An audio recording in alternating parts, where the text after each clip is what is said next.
Hello friends, welcome to my channel Chaurasia coaching class.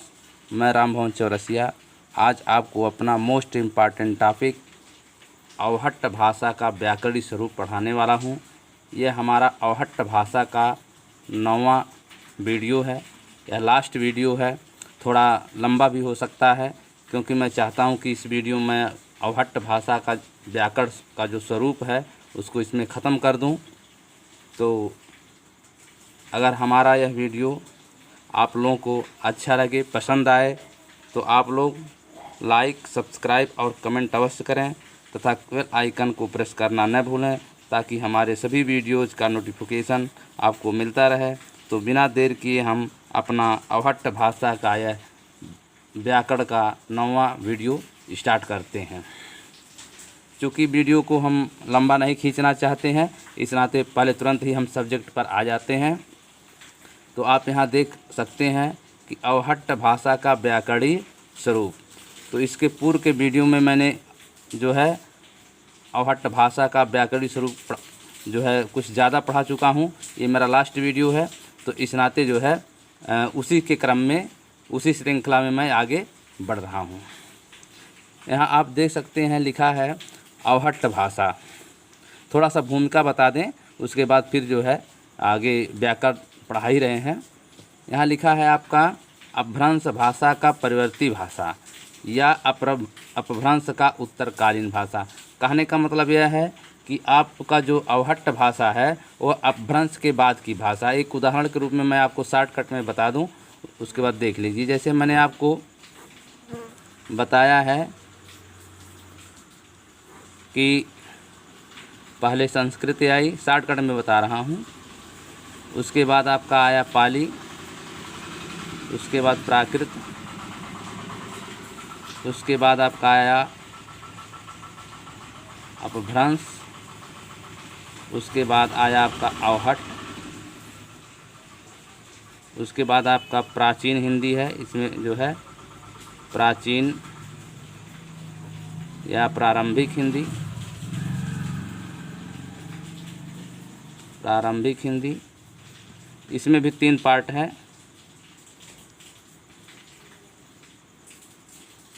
इसमें भी 3 part हैं, यहाँ आप देख सकते हैं। तो यहाँ जैसे मान लीजिए आपका है प्राचीन हिंदी, फिर है मध्यकालीन हिंदी, फिर है इसके बाद आधुनिक हिंदी। ठीक है, तो यहाँ कह रहा है कि अपभ्रंश भाषा का परवर्ती भाषा। अवहट्ट जो हमारी भाषा है यह कौन सी भाषा है? अपभ्रंश का परवर्ती भाषा। मतलब जो आपका अपभ्रंश भाषा यहाँ आपको दिखाई दे रहा है, इसके परवर्ती मतलब बाद की भाषा, मतलब बाद की। ठीक है, तो आप जो है अपभ्रंश के बाद क्या आ रहा है? अवहट्ट आ रहा है। तो कहने का मतलब है कि जो हमारी अवहट्ट भाषा है ये अपभ्रंश भाषा का परवर्ती भाषा है, मतलब इसके बाद की भाषा है। क्लियर हो गया? या यूँ कह सकते हैं कि अपभ्रंश का उत्तरकालीन भाषा। तो अपभ्रंश के बाद देखिए उत्तरकालीन में उसके बाद की भाषा क्या आ रही है? अवहट्ट आ रही है। तो दोनों बात एक ही है। तो आज जो हम पढ़ाने जा रहे हैं इस अवहट्ट भाषा के विषय में, इसके व्याकरण के विषय में पढ़ा रहे हैं। थोड़ा सा और देखिए, आधुनिक भाषा वैज्ञानिकों के अनुसार या अनुसंधानों के अनुसार यह साबित हो गया है कि अवहट्ट भाषा केवल भाषिक शैली नहीं है बल्कि एक स्वतंत्र भाषा है। कहने का मतलब जो आधुनिक भाषा वैज्ञानिकों ने अपने अनुसंधान में साबित कर दिया, शोध करके या सर्च करके, कि जो अवहट्ट हमारी भाषा है हमारी, या इसके पूर्व में जो अवहट्ट भाषा चल रही थी वह एक स्वतंत्र भाषा है, न कि भाषिक शैली है। हमारी जो अवहट्ट भाषा है जिसके विषय में आज हम व्याकरण पढ़ा रहे हैं आपको, ये अवहट्ट भाषा जो है एक स्वतंत्र भाषा है, न कि जो है एक भाषिक शैली है। फिर से मैं बता दे रहा हूँ कि अवहट्ट भाषा केवल भाषिक शैली नहीं बल्कि एक स्वतंत्र भाषा है। क्लियर हो गया? तो इस प्रकार जिस प्रकार जो है हमारा हिंदी जो है एक स्वतंत्र भाषा है, पाली स्वतंत्र भाषा है, प्राकृत स्वतंत्र भाषा है, जिस प्रकार ये हमारी संस्कृत जो है स्वतंत्र भाषा है, ठीक उसी प्रकार पाली स्वतंत्र भाषा है, उसी प्रकार प्राकृत स्वतंत्र भाषा है, उसी प्रकार अभ्रंश स्वतंत्र भाषा है। उसी क्रम में जो है हमारी अवहट्ट भी क्या है, एक स्वतंत्र भाषा है, न कि एक भाषिक शैली है। रीजन क्या होता है, कुछ लोग भ्रमित हो जाते हैं, क्योंकि अभ्रंश का जो काल है वो 500 से 1000 ईस्वी तक है, और जबकि अवहट्ट का जो समय था वो 900 से 1100 के बीच में है। तो इस कारण जो है देखिए, इसमें 1000 है, इसमें 900 है, तो जो 100 वर्ष है इसमें जो है प्रवेश कर गया है, और यहाँ 1000 जो है इससे 100 वर्ष अधिक हो गया है। इस नाते जो है इसमें थोड़ा लोग भ्रमित हो जाते हैं कि अभ्रंश ही अवहट्ट है, अवहट्ट ही अभ्रंश है, जबकि विभिन्न विद्वानों और भाषाविदों के अनुसार जो है यह तथ्य साबित हो गया है कि अवहट्ट भाषा भी जो है एक स्वतंत्र भाषा है, न कि भाषिक शैली है। अब हम व्याकरणिक स्वरूप पे आ रहे हैं आपके। यहाँ आप देख सकते हैं कि लिखा है 2 अतिरिक्त स्वर जुड़े।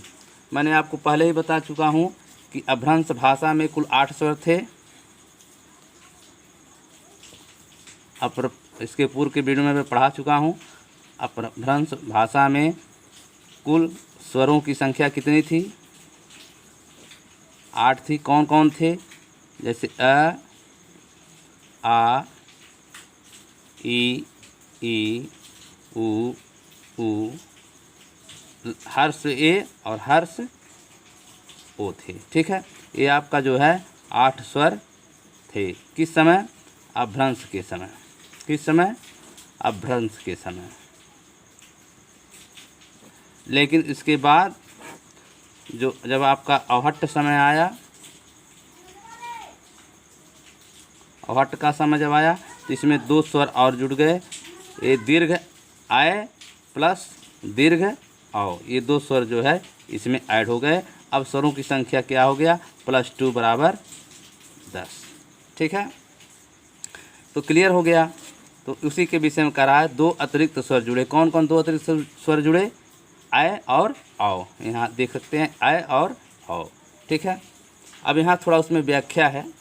संस्कृत में ये दोनों स्वर आय और ओ संध अक्षर के रूप में लिखे जाते थे। एक प्रश्न भी बन सकता है आपके TET, CTET, super TET, TGT, PGT, etc exam जो अपर एग्ज़ाम होते हैं उसमें प्रश्न कर सकता है कि आय और औ संस्कृत में किस रूप में लिखे जाते थे। तो आप यहाँ लिखेंगे संध अक्षर के रूप में। क्या लिखेंगे, संध अक्षर के रूप में लिखे जाते थे, तथा इनका उच्चारण आई और औ के रूप में होता था।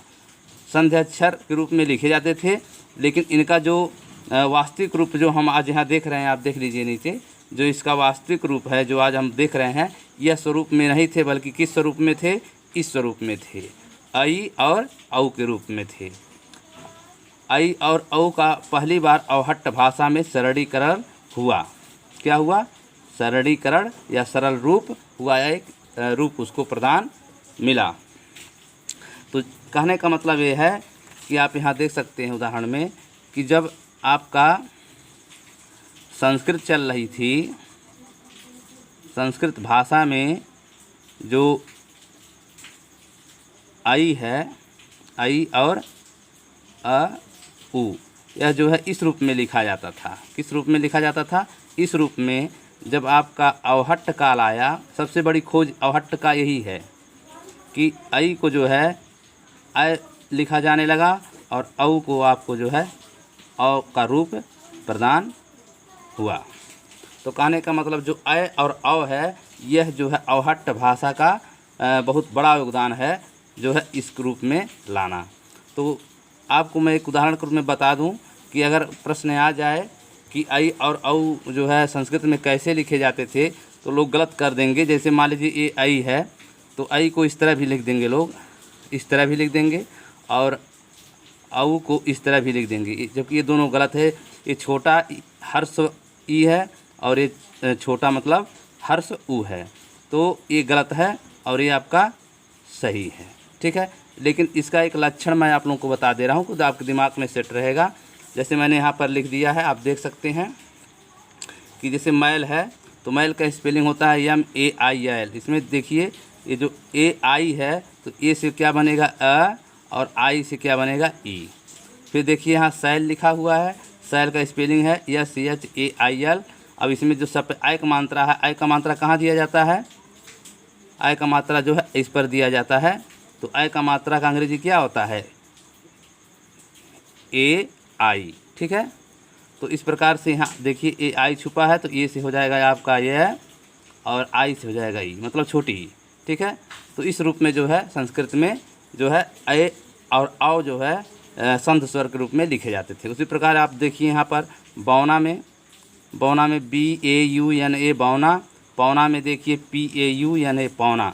अब इसको भी आप इसी तरह देख लीजिए, इस ए से बनेगा यह और यू से बनेगा ऊ, ठीक है। इसी प्रकार यहाँ भी देखिए, इससे बनेगा यह और ऊ से बनेगा ऊ औ, ठीक है। तो जो ये आई और औ है यह संस्कृत में इस रूप में ही लिखे जाते थे, लेकिन जो है जब आपका अवहट्ट भाषा का काल आया तो इसमें जो है आय का यह रूप प्रदान हुआ और औ का जो है ये यू बराबर औ का रूप प्रदान हुआ। क्लियर।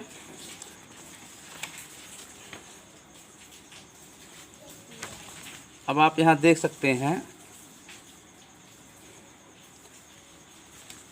अवहट्ट भाषा का व्याकरणिक स्वरूप, अवहट्ट भाषा का व्याकरणिक स्वरूप दूसरा हेडिंग है यह। इसमें आप जो है लिखा है परसर्ग और विभक्ति एक वाक्य में। इसमें जो है जो परसर्ग होते हैं और जो विभक्तियां होती हैं एक ही वाक्य में दोनों मिल जाती हैं। अब आप कहेंगे परसर्ग क्या होता है और विभक्ति क्या होती है, तो ये दोनों जो है अलग अलग चीज़ हैं। इसको मैं आपको एक उदाहरण के रूप में और इसके परिभाषा के रूप में आपको मैं दिखा दे रहा हूँ कि परसर्ग क्या होता है। यहाँ देख लीजिए लिखा है परसर्ग, ठीक है। अब परसर्ग में क्या है परिभाषा, व्याकरण में वे अक्षर, माने व्याकरण में वे अक्षर जो किसी धातु या शब्द मूल शब्द के अंत में लगकर उसके अर्थ में कोई विशेषता लाते हैं। ये आपका परसर्ग का परिभाषा है। वाक्य में प्रयोग, सुंदर के साथ ता प्रत्यय लगाकर सुंदरता शब्द बनता है। तो जब किसी शब्द में कोई वर्ण जुड़ जाता है पीछे जा कर के, उसी को प्रत्यय कहते हैं। तो उसी प्रत्यय को जो है क्या कहते हैं, परसर्ग कहते हैं। क्या कहते हैं, परसर्ग कहते हैं, ठीक है। ये जो है परसर्ग जो है प्रत्यय का जो है समानार्थी शब्द है। ये परसर्ग कह सकते हैं और प्रत्यय भी कह सकते हैं। ये दोनों क्या हैं, एक दूसरे के समपूरक शब्द हैं, समानार्थी शब्द हैं, ठीक है। उदाहरण के रूप में मैं आपको दिखा दे रहा हूँ। जैसे आपका है यहाँ पर सुंदर शब्द लिखा, क्या लिखा, ये सुंदर शब्द क्या है, मूल धातु है। क्या है, मूल धातु या मूल शब्द। इसको क्या कह सकते हैं, मूल धातु या मूल शब्द। अब इसमें जो है अगर प्लस हम ता कर दें तो क्या हो जाएगा, सुंदरता। इसका थोड़ा सा रूप क्या हो गया, बदल गया और इसका थोड़ा अर्थ भी बदल गया। अब यह थोड़ा और अच्छा, पहले सुंदर कहते थे, अगर मान लीजिए कोई कहे कि वो बहुत सुंदर है और कोई ये कहे कि उसकी सुंदरता तो असीम है, तो कौन अच्छा लग रहा है, सुंदरता।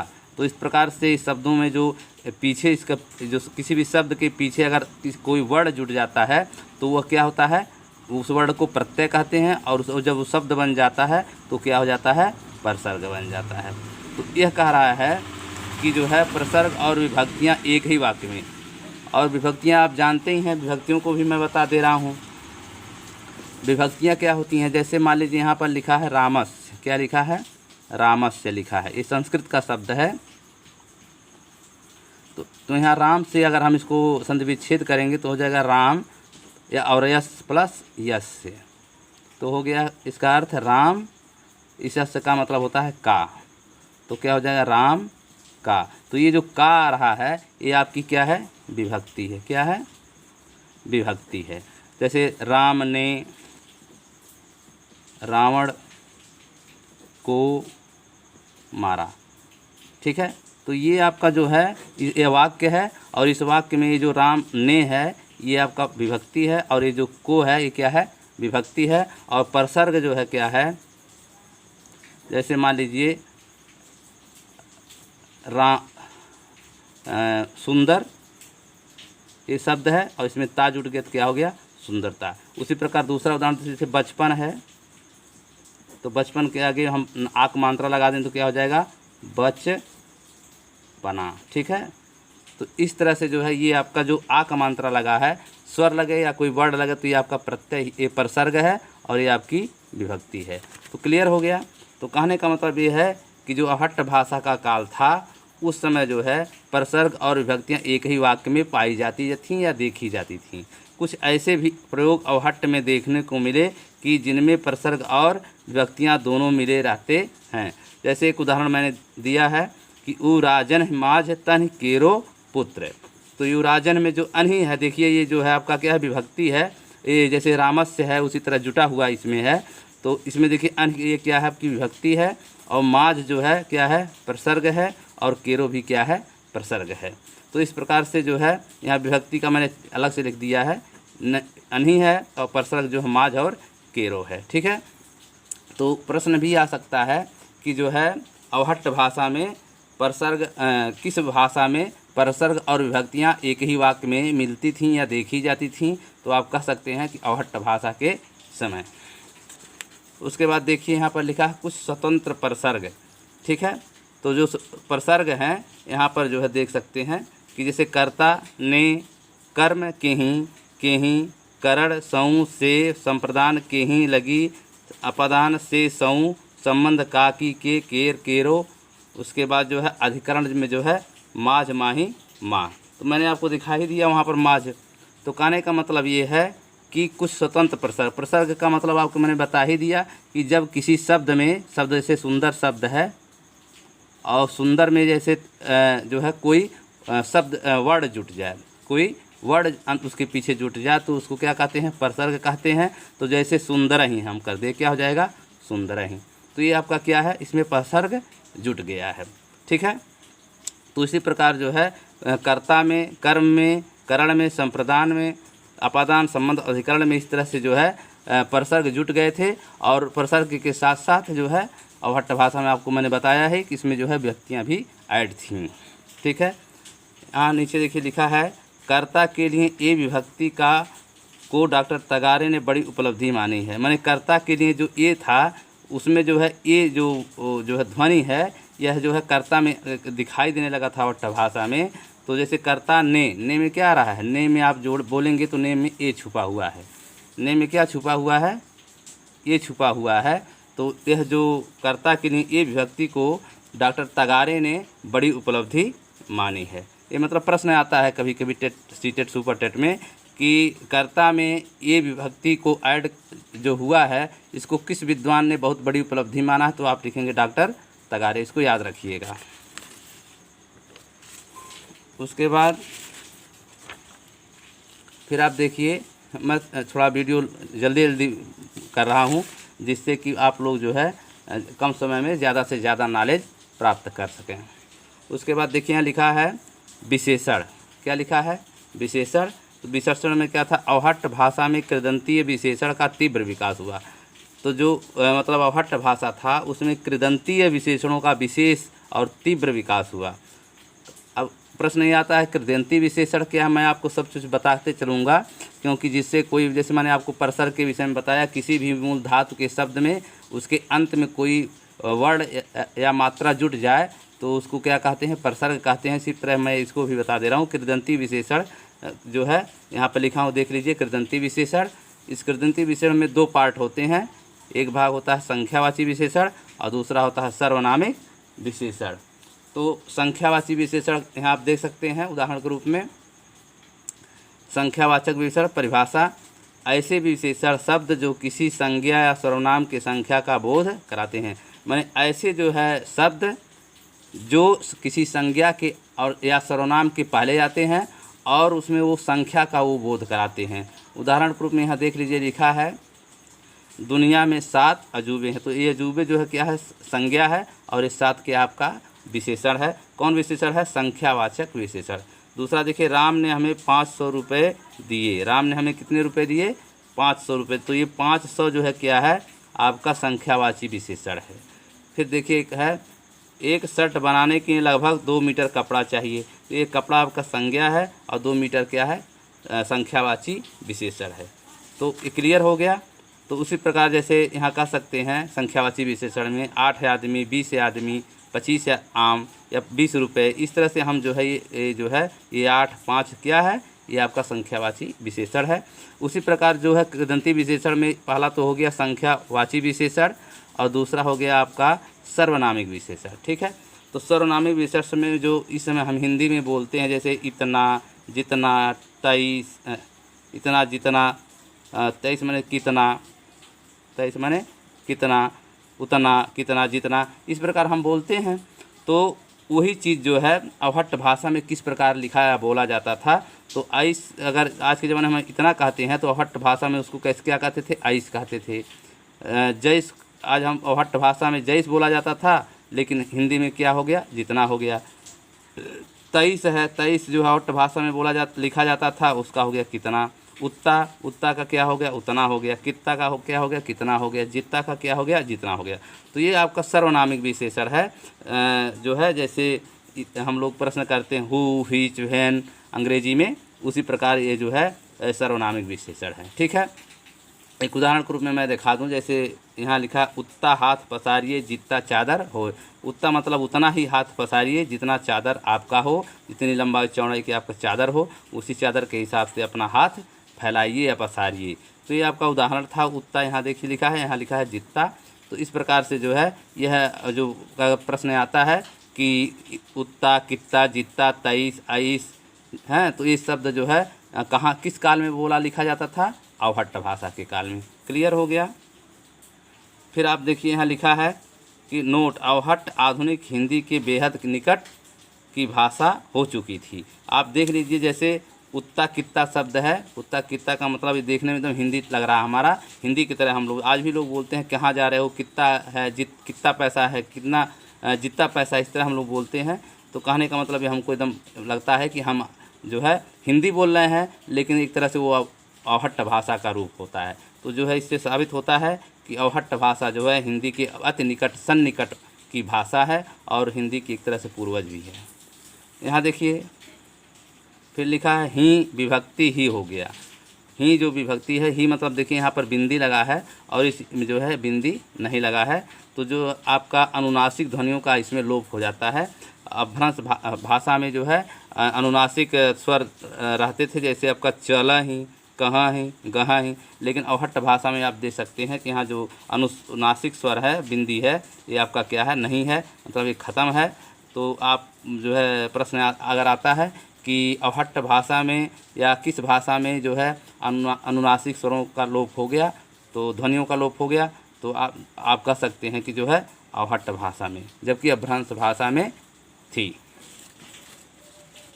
उसके बाद आप देखिए फिर आगे लिखा है अवहट्ट भाषा में क्रियाओं का बहुत तीव्र विकास हुआ।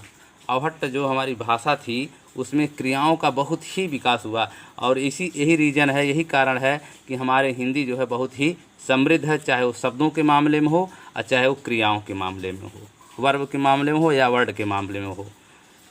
यहाँ नोट में लिखा है देखिए, पूर्वी हिंदी और पश्चिमी हिंदी की पृष्ठभूमि तैयार हो गई थी। मतलब अवहट्ट भाषा में ही जो है पश्चिमी हिंदी और पूर्वी हिंदी का जो पृष्ठभूमि है, जो आधारभूत ढांचा है क्रियाओं का, वो एकदम तैयार हो गया था, एकदम फिट हो गया था, मकान भर बनाना था उसमें।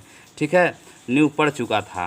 तो अब आप जो है पूर्वी हिंदी का जो है में कौन कौन सी भाषाएं आती हैं, मैं आपको दिखा दे रहा हूँ। पूर्वी हिंदी की जो प्रमुख भाषाएँ हैं वो आपका अवधी, बघेली और छत्तीसगढ़ी है। और पूर्वी में देखिए 3 वर्ड आ रहे हैं, तो 3 वर्ड का मतलब इसमें 3 भाषा हैं, 3 अक्षर है। तो 3 अक्षर का मैंने ट्रिक बताया था, अवच्छी, ऐसे आपका हो गया अवधी, वैसे हो गया बघेली, और छी से हो गया छत्तीसगढ़ी। तो ये भी मतलब अवधी, बघेली और छत्तीसगढ़ी का जो नींव था वो जो है आपका अवहट्ट भाषा में पड़ चुका था। उसी प्रकार पश्चिमी हिंदी का आप यहाँ देख सकते हैं कि पश्चिमी हिंदी की प्रमुख बोलियाँ, पश्चिमी में देखिए 4-5 वर्ड आ रहे हैं, तो इसे जान जाइएगा पश्चिमी में 5 जो है भाषाएं थी, उपबोलियाँ थी। जैसे इसका ट्रिक है बम्बू कहाँ खड़ा, तो बम्बू से आप ब्रज, वैसे आप लेंगे ब्रज भाषा, बू से बंदेली, कैसे कन्नौजी, हा से हरियाणवी और खा से खड़ा से खड़ी बोली। ठीक है, आप इसका स्क्रीनशॉट भी ले सकते हैं। तो कहने का मतलब ये है कि जो ये भाषाएं मैंने आपको दिखाया, पश्चिमी हिंदी और पूर्वी हिंदी का प्रमुख बोलियां जो थीं, उसका नींव कब पड़ चुका था, हमारे अवहट्ट भाषा में जो है इसका नींव पड़ चुका था। ठीक है, तो मतलब ये क्लियर है कि हमारी हिंदी अपना जो रूप जो है प्राचीन रूप की तरफ बढ़ रही थी, या प्रारंभिक रूप, प्राचीन को प्रारंभिक भी कहते हैं, तो प्रारंभिक रूप में जो है परिवर्तित हो रही थी या चेंजिंग हो रही थी। अब एक चीज़ मैं आपको यहाँ दिखाना चाहता हूँ कि कैसे मालूम होगा कि जो है हमारी हिंदी जो है, हमारा अवहट्ट भाषा जो है हिंदी की रूप बढ़ रही थी। तो उसको मैं काल और क्रियाओं के रूप में दिखा रहा हूँ। यहाँ आप देखिए, जैसे लिखा है पूर्वी हिंदी, पश्चिमी हिंदी, यहाँ लिखा है वर्तमान काल, भूतकाल, भविष्यत काल। अब यहाँ लिखा है पूर्वी हिंदी, पश्चिमी हिंदी। तो वर्तमान काल में जो आपका अवहट्ट भाषा था, उस समय कैसे जो है क्रियाएँ लिखी बोली जाती थी। यहाँ देखिए कि जैसे वर्तमान काल में जात, करत, खात। तो उदाहरण के रूप में जैसे कह सकते हैं हम जात हैं, तो हम जात मतलब हम कहीं जा रहे हैं, तो हम लोग कहते हैं कहाँ जा रहे हो, तो कह रहे हैं हम जात हैं ना। तो हम जात हैं तो मतलब ये जो है वो जा रहा है, ठीक है। तो कहने का मतलब ये है कि ये वर्तमान काल की जो है क्रियाओं का रूप है। उसके बाद वहीं पश्चिमी हिंदी में करंते और करंता के रूप में प्रयोग करते थे। भूतकाल में आइए देखिए, यहाँ लिखा है चलल, गईल, खाइल। तो जैसे मान लीजिए, इसका एक उदाहरण मैंने दिया, हम गईल रहों। कोई पूछता है कि तुम कहाँ गए थे, तो कहता हम गईल रहो ना, हम गईल रहो ना, मतलब वो बता रहा है कि हम इसके पहले जा चुके हैं। तो कहने का मतलब है, इसमें देखिए लय आ रहा है लास्ट में, ठीक है। और पूर्वी हिंदी की बात है, और पश्चिमी हिंदी में थके और चले। उसी प्रकार भविष्य काल में देखिए, तो यहाँ खाइब, जाइब, करब, धरब आ रहा है, लास्ट में बै आ रहा है। उदाहरण के रूप में आप देखिए, अब्बे हम जाइब। कुछ लोग कहते हैं अब्बे हम जाइब। माता जी हैं, खाना खाने के लिए बात होती है, तो बच्चे कहते हैं अब्बे हम खाइब ना, काहे घबरा रही हैं, अब्बे हम खाइब ना। तो कहने का मतलब ये है कि जो खाइब शब्द है ये भविष्य काल का बोध करा रहा है, ये जो लय है वो भूतकाल का बोध करा रहा है, और जो लास्ट में तय आ रहा है वो वर्तमान काल का बोध पूर्वी हिंदी में करा रहा है। इसका एक सूत्र है, याद करिए, तलल, त ल ब, ये इसका ट्रिक है, ठीक है। तलब, तो वर्तमान काल में जो है क्रियाओं के अंत में अक्सर जो है तय आते थे, जैसे जात, करत, खात। उसके बाद लय आ रहा है, लय में जैसे ये भूतकाल की बात है, चलल, गईल, खाइल, लय लास्ट में आ रहा है। उसी प्रकार जो है भविष्य काल में देखिए यहाँ बै है, तो बै से आप उठाइएगा खाइब, जाइब, करब, धरब, ठीक है। और जो भविष्य काल का पश्चिमी बोली थी, उसके लास्ट में जो है आता था जाहूँ, खाहूँ, पाहूँ, आई हूँ, ठीक है। इस प्रकार का जो है क्रिया का रूप चलता था। उसके बाद यहाँ देखिए सर्वनाम में नए प्रयोग। अब देखिए यहाँ एकदम क्लियर हो गया है, स्पष्ट हो गया है, शीशे की तरह एकदम साफ दिखाई दे रहा है कि जो हमारा जो है उत्तम पुरुष, मध्यम पुरुष, अन्य पुरुष होते हैं, वो एकदम सेम टू सेम हमारी जो है प्रारंभिक हिंदी की तरह के रूप में आ चुके थे। जैसे मैं, मेरा, तुम, तुम्हें, तुम्हार, त्योहार, वह, उन्हें। अंग्रेजी में जाएंगे तो आई, माई, तुम का होगा यू, योर। उसके बाद वह का होगा ही, हिज, हर। तो इस प्रकार से आप देख सकते हैं कि हमारी जो अवहट्ट भाषा है, ये अवहट्ट भाषा एकदम जो है हिंदी के पास से गुजर रही है, मतलब हिंदी को टच करते हुए निकल रही है। फिर आप देख सकते हैं यहाँ पर, यह जो है लास्ट जो है पन्ना है, पेज है, इसमें लिखा है री का प्रयोग अब लेखन में आ चुका था। री का प्रयोग अब लेखन में आ चुका था, इसका मतलब ये है कि जो हमारी मतलब अभ्रंश भाषा का समय था, उस समय री का प्रयोग जो है इस रूप में नहीं होता था। इस रूप में अभ्रंश भाषा के समय नहीं होता था, ठीक है। इस रूप में जो है अभ्रंश भाषा का रूप नहीं होता था, बल्कि किस प्रकार होता था, जैसे एतु। अगर हमको ऋतु लिखना है, मान लीजिए, तो अब आपका जो है अवहट्ट में हम ऋतु लिख ले रहे हैं, ऋतु इस तरह हम अवहट्ट भाषा में लिख रहे हैं, अवहट्ट भाषा में तो हम इस तरह से ऋतु लिख ले रहे हैं। लेकिन इसी ऋतु को जो है अभ्रंश भाषा के समय हम लिखते थे एतु, उतु, उतु, उसके बाद एतु, ठीक है, इतु, ठीक है। तो हम जब यह काल जो था अभ्रंश काल था, उसमें हम जो है ऋतु को एतु, उतु, उतु और इतु के रूप में लिखते थे। लेकिन जब अवहट्ट भाषा का समय आया तो हम इस प्रकार ठीक से जो है ऋतु लिखने लगे, और ये री जो है इस तरह लिखने लगे। तो यहाँ कह रहा है री का प्रयोग अब लेखन में आ चुका था। इसका मतलब ये हुआ कि अभ्रंश भाषा के समय री जो हम वर्तमान में ये री हम देख रहे हैं, यह री जो है कब आया? अवहट्ट भाषा के समय आया। अगर प्रश्न आ जाता है कि री का जो रूप है, ऋषि वाला री का जो रूप है वह जो है कब जो है सामने आया, तो आप लिख सकते हैं निसंदेह कि जो है यह अवहट्ट भाषा के रूप में री आया। लेकिन लेखन इसका री जो शब्द है, यह री शब्द जो है ये चल रहा था, ये उसी बात नहीं, ये चल रहा था, लेकिन ये अपभ्रंश भाषा के समय चल रहा था, लेकिन यह उसका रूप प्रदान नहीं मिला था। ठीक है, तो कहने का मतलब है कि अगर हमारा यह वीडियो आपको अच्छा लगे तो आप लोग जो है इसको जो है लाइक, सब्सक्राइब और अपना आत्मीय कमेंट अवश्य दीजिएगा।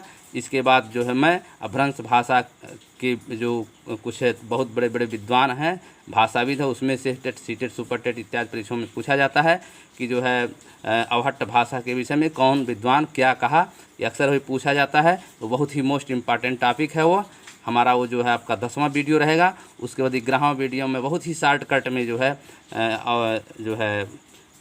अवहट्ट भाषा से संबंधित वैकल्पिक और वस्तुनिष्ठ प्रश्न दूंगा और थोड़ा थोड़ा सा व्याख्या करके बताऊंगा, जो आपको कहीं से प्रश्न खोजना नहीं पड़ेगा, ढूंढना नहीं पड़ेगा। उन्हीं प्रश्नों में से जो है प्रश्न बनते हैं और आते हैं।